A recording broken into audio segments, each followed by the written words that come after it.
तेव्हा जेव्हा त्या सती गेल्या म्हणते तर ते डोळे काय भोकले होते का म्हणते? तू झोपली होतीस का म्हणते तेव्हा? आणि त्या बहिणीवर वेळ आली. हा आता आज म्हणते तुझी आग झाली. आज म्हणते तू आग झाली.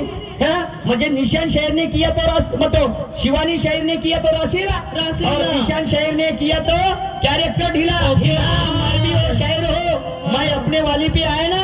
हाँ तो तेरा क्या है? तेरा पैरवा कर दूंगा मैं पीला.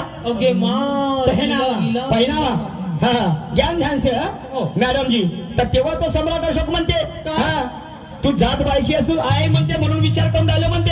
आता तुझी मस्ती जिरवायला मला एक सेकंद नव्हतं लागत म्हणते. अरे बापरे. तर तो सम्राट अशोक त्या अवंतिकाला म्हणते काय जात बायची असून आली कंबर सोनू